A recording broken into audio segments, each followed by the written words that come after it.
Track 5. Nice to know you. The corner store lights flicker, weak and disjointed, threatening to cast the little corner into shadow. But every time the flicker dims, it beats back to life, determined to cling to the little bit of power it has left. There are bars in the windows, reinforced titanium.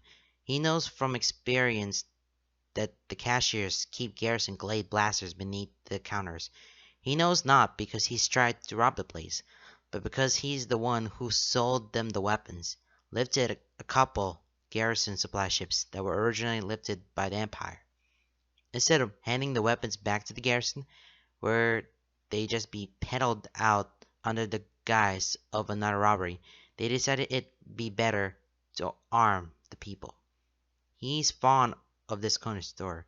His family used to live around here, back before he went to the garrison, back before he left, back before he got enough money to move his family to a better part of the city, higher than street level. This little store always had the cheapest candy, the lasting ones, designed to shift through the flavors as you savored, made a little coin he could scrounge up worth it, and they always looked the other way when he pocketed an extra 2 for his niece and nephew. Not technically on Paladin territory, but definitely under Lance's personal protection. As such, they look the other way when he uses the corner as a scouting stop, or a drop point, or a checkpoint. Right now he's perched atop the roof, sitting on the ledge, with one knee bent and the other leg dangling off the edge.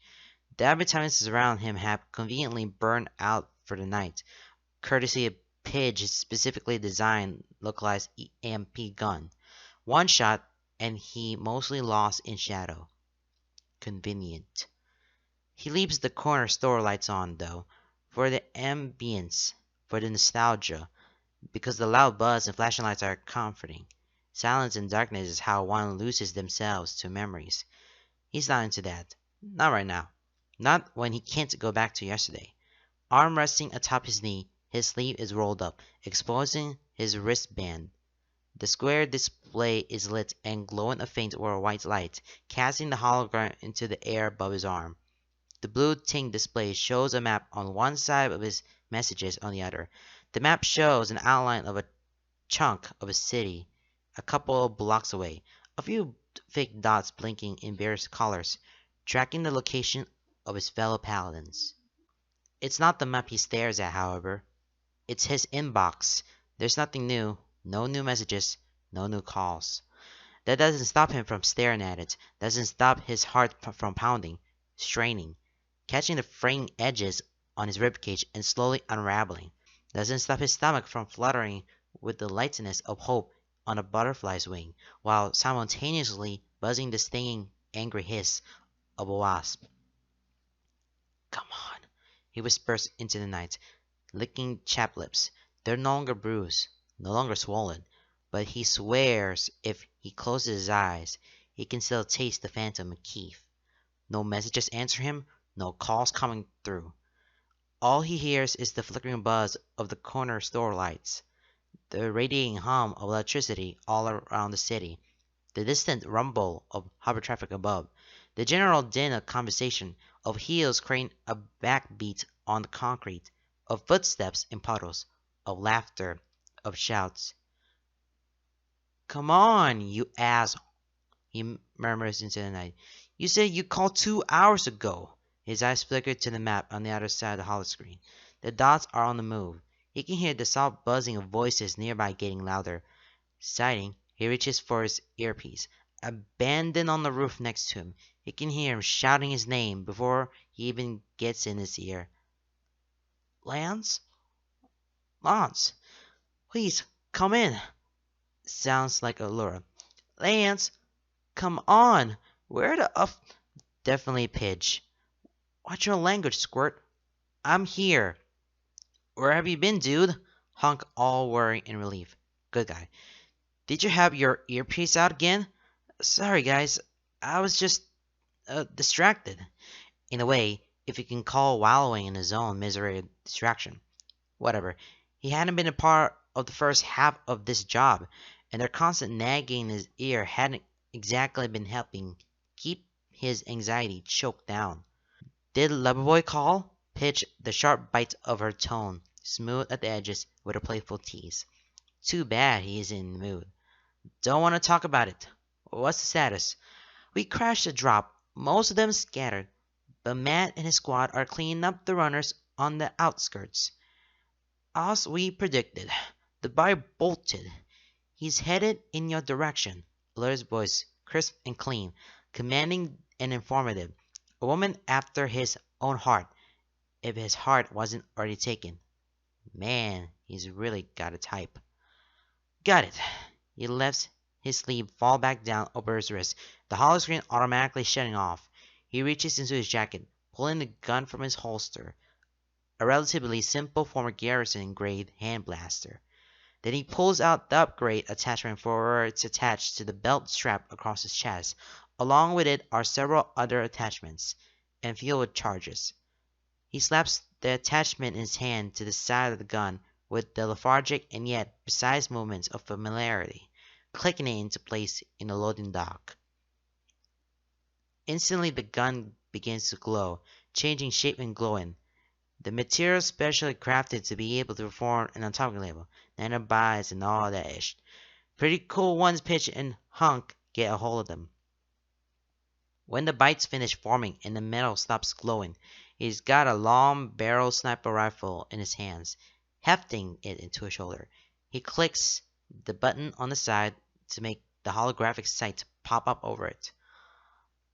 Alright, what am I looking for? Nondescript white and orange bike, but with chipped black paint. Garrison issue?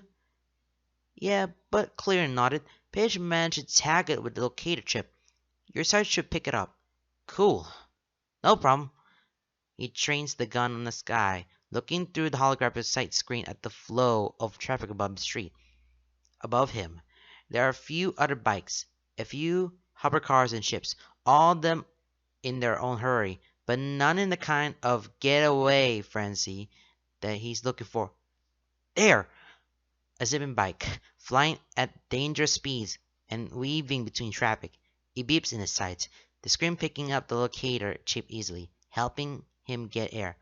Found him! Steady his arms. Inhale. Takes his time. Aim. Wait for the perfect shot. Exhale. Shoot. One of the engines on the back of the bike explodes in a flurry of smoke and sparks.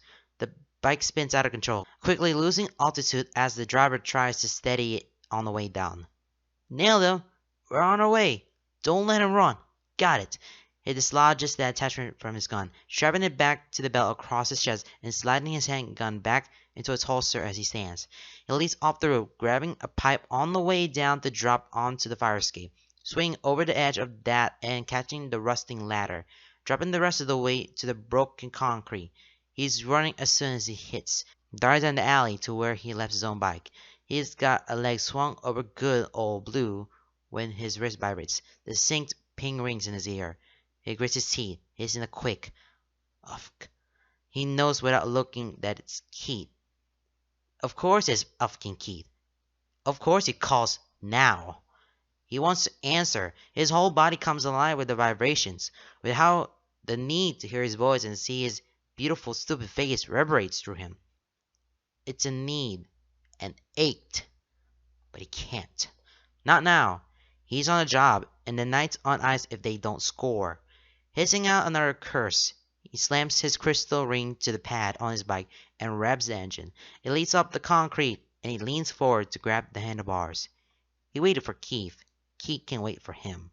He shoots out the alley and down the street, heading for the trail of smoke and the sound of a bike crash.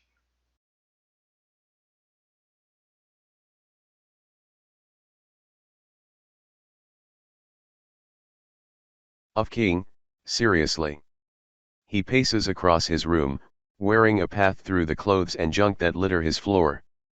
One hand on his hip, he runs the fingers of his other hand through his hair, mussing it and scratching at the back of his neck. He glances at where Keith leans against the wall. Next to the window. Lights from the familiar advertisements lighting up the bare skin of his torso. catching shadows on the lines of muscle, darkening the scars and the bruises. Some from fights. Some from Lance's mouth. Keith doesn't look at him. Arms crossed over his chest. Pants dark and form-fitting. One leg bent, foot propped up on the wall behind him. His head is turned, hair messy and falling around his face, teasing his neck and shoulders. His eyes are narrowed. Lips pursed into a thin line. The advertisements flick through colors, outlining the sharp lines of his jaw and nose. Seriously. But, tomorrow. He feels his eyes narrow, tightening at the edges. He feels his lips purse, jaw tense and strained. It's the only thing keeping him from breaking. The tension. String it tight and taut. Threads keeping him stitched together, even as they threaten to fray. That's so, dude. That's so sudden. I know. Keith's eyes narrow a fraction. He breathes out heavily, in what can almost be a sigh. His shoulder drop an inch. And again, softer, I know. And you're sure? They're sure? This is the real deal. Keith tilts his head then. Eyes sliding to meet his own across the room. Not looking at him directly, but still giving him his full attention. Gaze as sharp as his voice. Does it matter? Not cold. Not indifferent. Simply resigned. Simply factual. Yes. No. Eyes back to the window. Lost to the waking chaos of the night. Watching the transition of the sunset. Watching the city darken. The haze turn to fog. The dim grayish-orange light fade to the brilliant neon of the night. Watching as the city comes alive. He turns sharply, kicking the closest object. He doesn't know what it is. Something metal. Something that clatters loudly against the wall. Something that makes his toes ache. But he doesn't care. It's nothing compared to the tightening of his chest. The twist of his heart. The painful clench in his gut. Because Keith is leaving. Again. And Lance knows he can't ask him to stay. I have to go. Keith's voice is soft. A whisper beneath the buzz of electricity and the high-pitched rattle of pipes as one of Lance's neighbors showers. Beneath the deep rumble of engines outside. I know. Lance's shoulders slump as he sighs. He crosses his arms over his bare chest. Glaring at the clothes on the floor. Haphazardly discarded the night before. His padded armor. His leather belts and holsters. His guns. Ammo. Mod attachments. He managed to get his pants on, still undone and loose, before Keith dropped the bomb on him. I know. He grits his teeth, hissing out a frustrated sigh. Squeezing his eyes shut, he pushes the heel of his hand against the bridge of his nose. And I can't. I can't go with you this time either. I have ish to do here. I'm a paladin now. I know. Keith's voice is closer. Lance hadn't even heard him move. Hands slide down his back, reverent and slow. Arms wrap around his waist, pulling him back, flush against a bare chest. Keith's chin hooks over his shoulder. Voice a breath against his neck. It's not forever. I'll come back. Lance pulls out of his grasp, stepping away to turn and face him. Meeting his gaze, his own narrowed. Lips pursed into a small frown. He holds out a hand, fingers curled into a fist with only his pinky extended. Keith blinks, eyes sliding down to his hand as he frowns. Not upset. Not frustrated. That cute little pout when he doesn't understand. Promise. Keith's eyes slide back up to meet his, understanding melting away the frown. Eyes widening just a fraction. Lips relaxing in his surprise. Lance feels the tug of a wry smile. Lets it pull at the corners of his lips. I didn't make you promise last time. The ghost of a wayward smile finds its way onto Keith's features. I came back anyway. I know. He extends his arm a fraction more. Humor me. He does. Lifts his own hand and twines his pinky with lances. Steps closer until their joined hands are the only thing separating them. Until they share the same breath and feel the heat of each other's body. The promise is a fragile thing. An illusion of a security net. It's a promise that both of them know Keith might not be able to keep.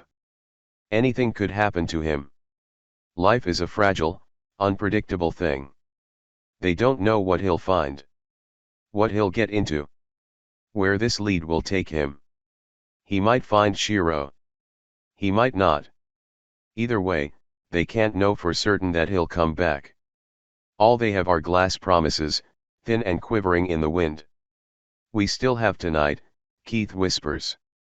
Lance finds himself smiling. Lopsided and wry. Sharp and wicked. Bordering on something dangerous and wild in the wake of his grief. A fighting flame, burning bright and lashing out against the inevitable. One more time for second chances. Keith's answering grin is highlighted by the neon light and sharp in the shadows. Let's do some damage.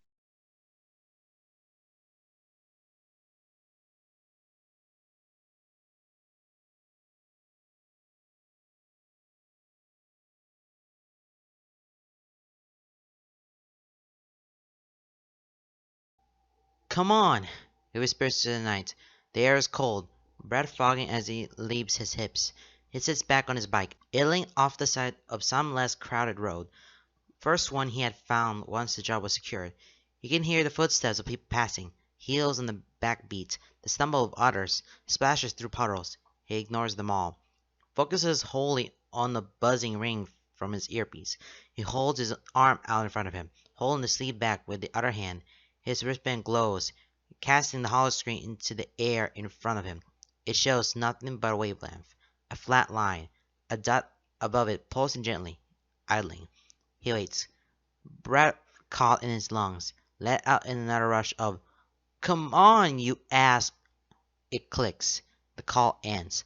No voicemail, just a deadline. No answer. Sounds through his earpiece. The outgoing call screen on his hollow screen closing. And then he's alone. Again. Off. He hisses through gritted teeth, roughly pulling his sleeve back down. Hollow screen force dimming. He runs his fingers through his windswept hair, pulling at the ends until his scalp stings. They said that they keep in touch. It's a thing everyone says.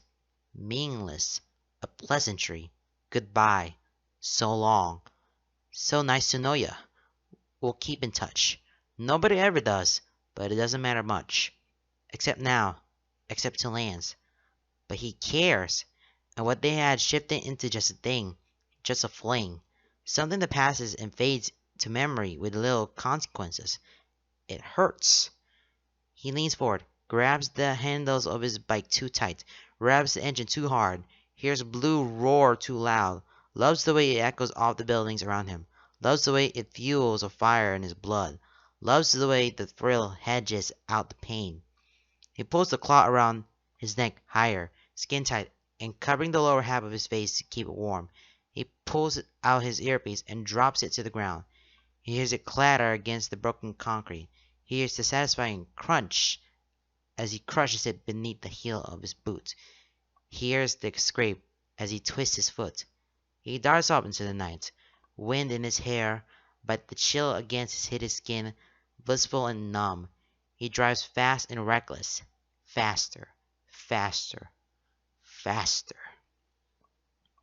The adrenaline is a drug. A thrill drowns out the ache. So much for second chances. Right now, he just wants to forget. He just wants to do some damage.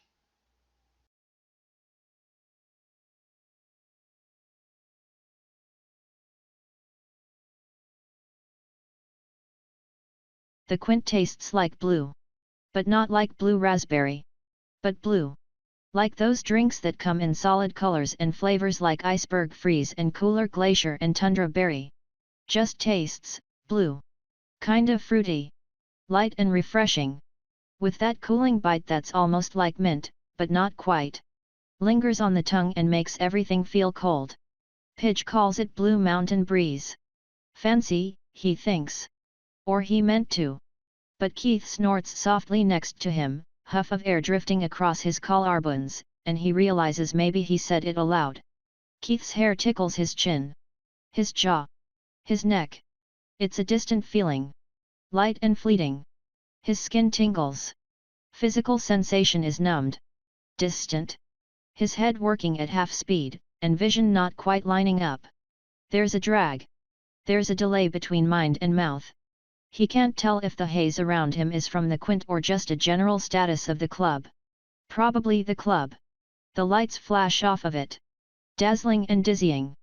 Bright and catching. Casting the world in a neon relief. An alternate reality. One where things haven't gone to ish.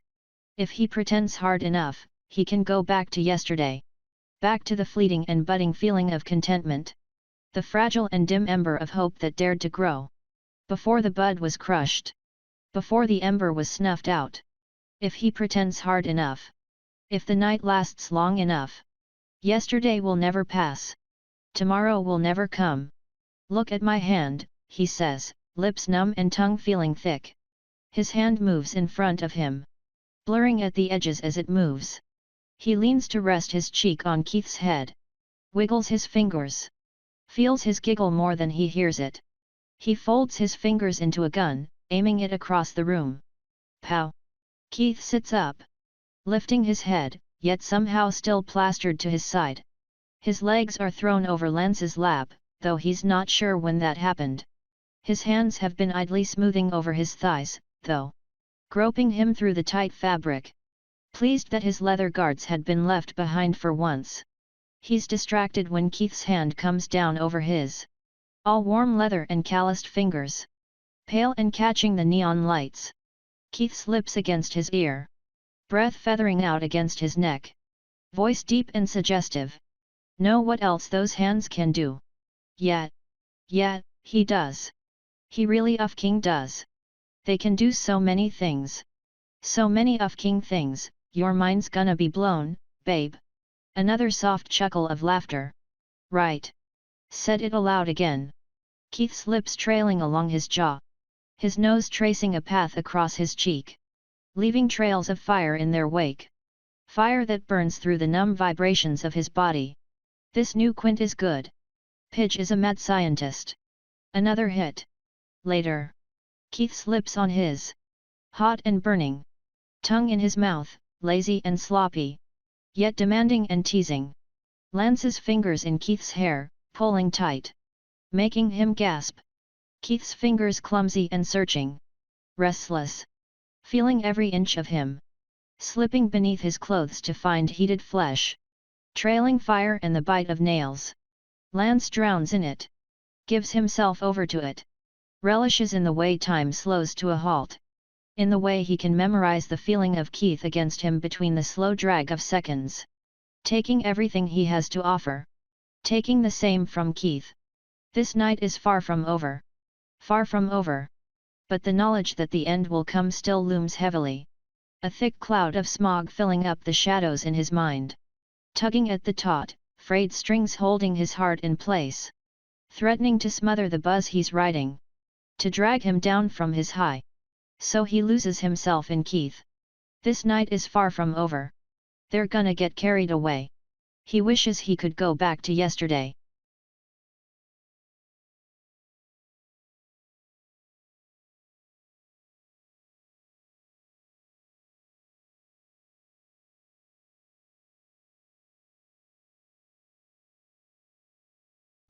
The old stereo crackles, emitting static between the notes, mingling with the chords, hedging the edges of words.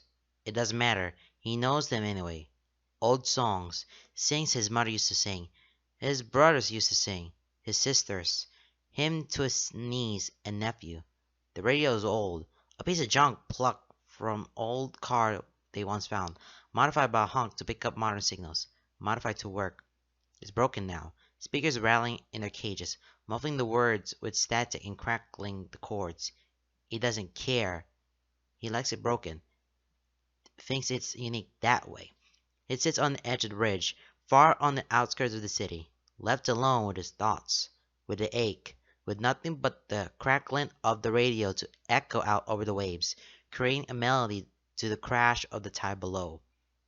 There's a pleasant buzz in his veins, a subtle high that keeps him drifting just on the edge of his body, just outside awareness, just enough that things don't line up, just enough to keep him from feeling it all. Can see it, but can't feel it. Not in this moment. Future lands, though. Yeah, that that guy's gonna have to deal with all the heartbreak. Present lands, he's fine.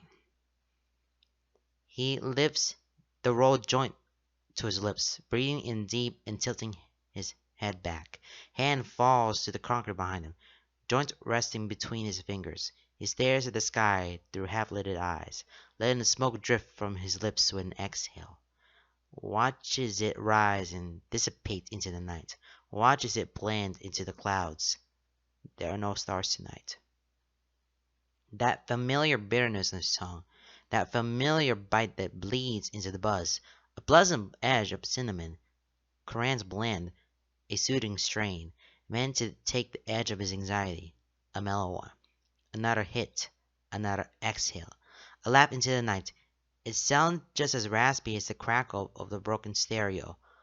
Off cue, Keith, coming back to his life like a whirlwind, leaving him ragged and breathless and dizzy, leaving him empty. Future Lands is in for that ish storm. Present Lands is doing fine. Past Lands, though? Past Lands had it good. He was happy. He wants to go back to yesterday. Dude. He turns his head slowly, vision taking a moment to catch up, eyes taking a moment to focus. A familiar figure climbed off a familiar bike built like a Afghan tank. He grins, feeling it curl his lips in lopsided glee. Hunk, my buddy, my man. No smile, just that furrowed brow impressed of a frown, eyes fake with concern. Boo. You okay, buddy? He shrugs. Fine. A hit, an exhale, a pass. Want some? Hunk takes it, easing down onto the ledge next to him. Thanks. Takes a long, slow hit. Deep and good. Exhale. Smoke drifting out in the bay breeze. What you doing out here? Another shrug. Forgetting. How's that working? It's not, and it fucking sucks. I'm sorry, man. I know, he sighs. Me too. A long silence. Companionable. Comfortable. Hunk knows. He doesn't need Lance to tell him, and he knows Lance doesn't want to. They puff and pass, filling their lungs, filling the night air. Out here in the dark, out here in the silence, a bubble of solitude, filled with broken stereo. He sings along to it, voice loud in the night. Let's get carried away, he says in the silence between songs. The joint is done. Flick into the waves. There's a glint in Hunk's sidelong gaze, a devious curl of his lips. For all time's sake, they can't go back to yesterday, but he can sure as hell try. Hunk climbs back on his bike, starting it up and casting the broken bridge in the dull gold glow, filling the air with the hum of the engines. Land stands on the edge, facing out to the bay, staring out the starless night at the distant black waves. Off you, Keith, he shouts, throwing his head back, voice loud and raw, wild and free, feeling a thrill rush through his veins, feeling a claw at his throat, a fire burning, a high that keeps from crashing. So long! So nice to know ya! He turns his back on the bay, the broken bridge, the broken stereo.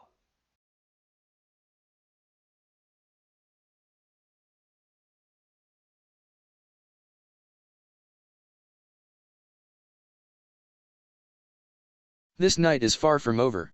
Far from over. Lights flash all around them. Not the flickering, fickle neon of advertisements, but the direct bold colors of spotlights. Of dance lights. Specifically chosen for the set. Lighting up the club. The tiles below the dance floor.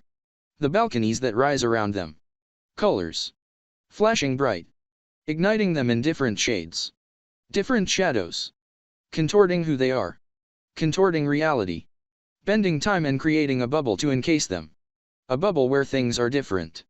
A bubble where the outside world can't touch them. Here and now, the night is far from over. They get carried away. Slaves to the music that pulses through the club like a heartbeat. A rhythm that throbs through them. Demanding. Commanding.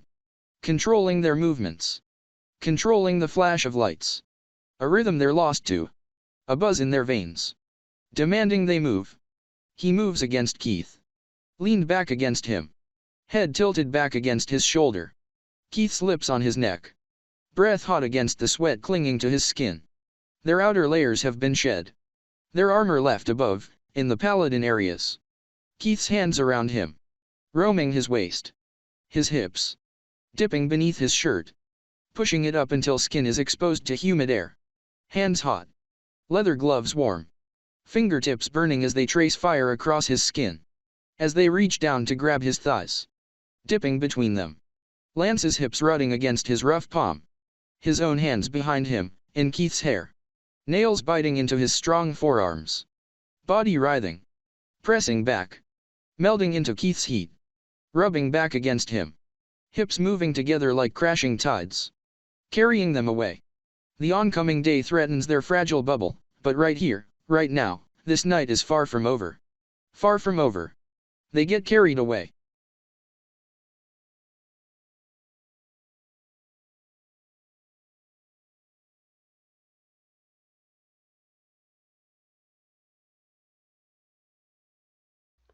Looking for trouble. Smoke from Coran's blend clinging to their clothes. A bottle in his hand, nearly empty and barely clasped in his fingers, dangling precariously as he stumbles down the street. He leans heavily on Hunk, who leans heavily on him. Another bottle dangles from Hunk's free hand. Neither of them can balance well, but it doesn't matter. They lean on each other. They stumble together. Their laughter mingles into the night, sounding euphoric and young. So much younger than they are. So much younger than they feel.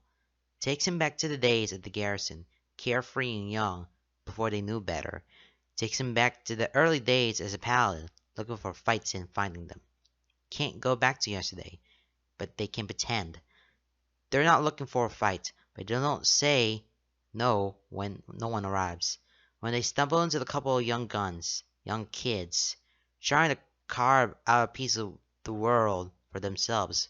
Not quite gangs, just a pack of kids, one against the other, picking fights on paladin territory. He and Hunk stumble into the crossfire. They can't ignore it. They exchange wicked grins, eyes sparkling with a thrill that he had feared would die. The ignition of adrenaline, the thrill of the fight, the exhaustion, the pain, the rush of victory that sails in the wake of every hit. It's a drug of its own. The fight. Reminds him he's alive. Reminds him that he's not dead yet. Reminds him to keep going. He and Hunk dive into the fray. It ends quickly. The young are weak. Haven't built up the tolerance or the muscle memory. They get scared away quick once they realize who he and Hunk are. They scatter, leaving him and Hunk shouting after them. Laughter echoing around the streets to cover their retreating steps. He grabs his bottle, lifts it to his lips, but it's empty. So it's Hunk's. He throws his first, watching it shatter against a brick wall. Hunk follows right behind. He barely remembers grabbing Hunk's earpiece and pressing the button before he hears the ringtone. Barely remembers who's he calling before he hears Pidge's voice in his ear. "What do you want, loser?" "Pidge!" he slurs, loud and boisterous, laughter hedging his voice. Hunk echoes him, leaning close to his ear, breath hot and smelling bitter with booze. "Is that special brew you and Coran working on done?" There's a long pause. Or maybe that's just his head spinning.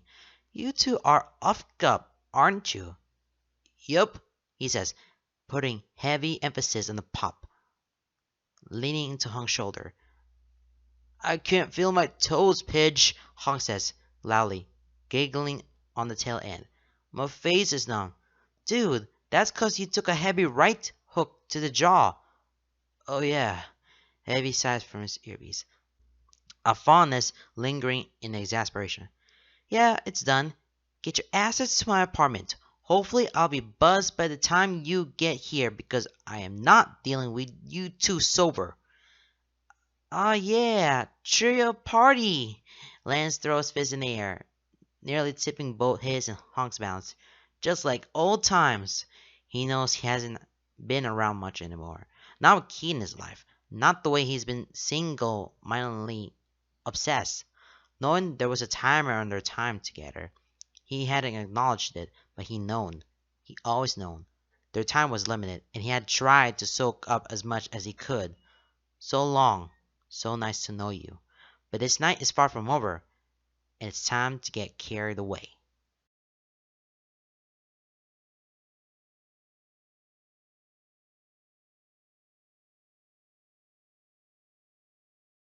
Lips on lips, hot and heaving.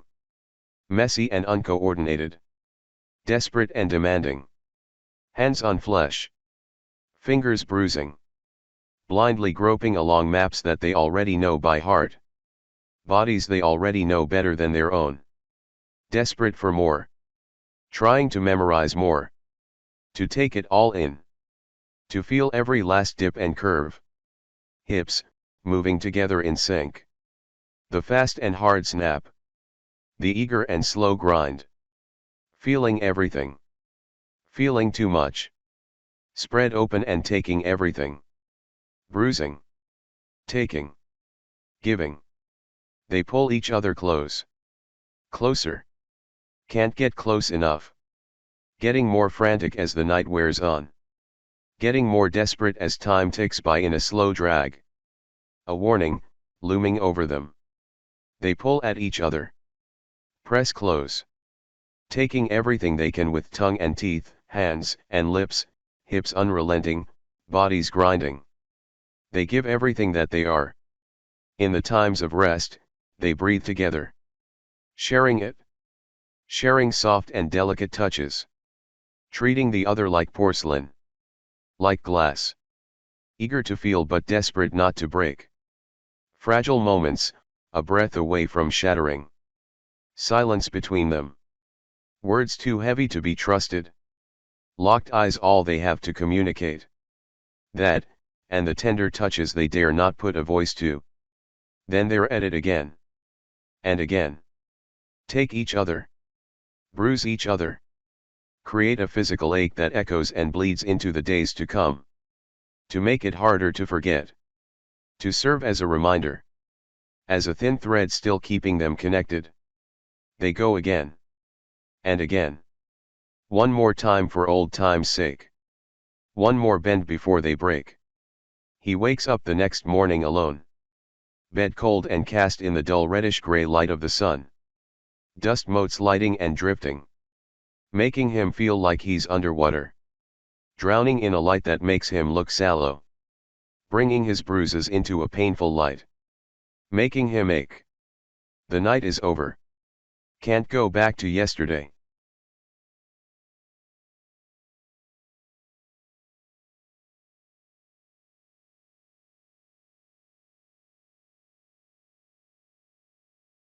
Sunrise is a strange time. It starts out slow. It starts by chasing away the shadows. It starts by leaking gray into the darkness, bringing it to light. So slowly that at first you don't notice it. So slowly that it's not quite noticeable until it's already too late. So slowly that by the time you realize what's happening, sunrise is already here. Daylight is already bleeding into the night. Shadows are already growing thin, and the sun is mere inches from the horizon. He thinks that it's a lot like falling in love. And just like falling in love, the sunrise brings everything to a sharp and vulnerable relief. It shows the bags under his eyes. It shows the bruises on his skin. It makes his eyes ache, swollen and puffy from the tears he's shed in the safety of the night. It reminds him that no matter what magic the night may have, he's still just human. He can still break. He sits on the balcony, back to the concrete wall. The air has a chill, a dew that clings to his skin. It tastes thin and crisp, with a slight acidic edge that lingers on his tongue. It's strangely quiet, eerily so, with the night traffic lessened as people seek refuge in their homes, hiding from the sun, hiding from reality, hiding their vulnerabilities away. There's still the buzz of electricity, still the hum of the city, like a pulse, a sign of life. But there's no traffic, no din of voices. A strange sort of stillness in the heart of the city as the sun rises, as it chases the darkness away, as it lingers on the smog hanging like a thick cloud over the city, showing it for the pollution it really is, drowning out the neon lights and making the brilliant colors sickly, showing how broken the signs are, showing the cracks in the buildings and the rust on the metal. Lance watches it happen with rapt attention and strange disassociation. It's been a long time since he watched the sunrise. Pitch and Hawk are fast asleep, both of them passed out, bodies pushed to their limit, raised high, hard and fast, then crashed blissfully into oblivion, a laugh still on the tip of their tongues. Lance was just as offed up, but the crash would come. So now here he is, on the balcony, body still buzzing as everything works through his system, but getting more and more sober as the city slowly bleeds into day. His body feels awful, battered and bruised, sick and dizzy. It's been a long time he's been this offed up, had such a bad high, since he couldn't sleep. He just wanted one more hit for old time's sake. Just wanted to go back to yesterday. It takes him to recognize the buzzing at his wrist, to realize that it's not a phantom and it's not a hallucination, for his mind to catch up and sink to the sensations of his body. When he does recognize it, his heart clenches. His arm feels heavy as he lifts it. His jacket is gone, lost in the apartment somewhere. He bends a knee, resting his forearm on it, presses his thumb to the wristband for the quick print scan. It lights up, throwing on the hollow screen, revealing a familiar name. He reaches for his ear only to find nothing. Right. He crushed that earpiece. He'll need to get Honk to make him a new one. Guess the audio from his wristband will have to be enough. Good thing he's alone. His hand pauses in the air, fingers hovering over the hollow screen, over the answer and decline options. Keith's name is big and bold across the screen. The wavelength shifts every time his wristband vibrates. If he answers, he knows he'll see Keith. Knows it'll open a video feed. He'll see that beautiful, stupid face of his. The wound will be opened once more, forcing him to heal it all over again. He'll bleed, but he can't help but think it'll be worth it in the end. He's addicted. He wants another hit, another dose. He can't say so long. Can't say so nice to know you. Can't go back to yesterday, but that doesn't stop him from trying. One more time for second chances. One more time as if they planned it. Chest tight, acid on his tongue, a thrill buzzing in his veins, reminding him that he's alive, reminding him why he enjoys being alive. A stomach full of lead, a heart full of butterflies, balancing on the tightrope with only the illusion of a safety net. He answers the call, one last time for old time's sake. One more bend before they break.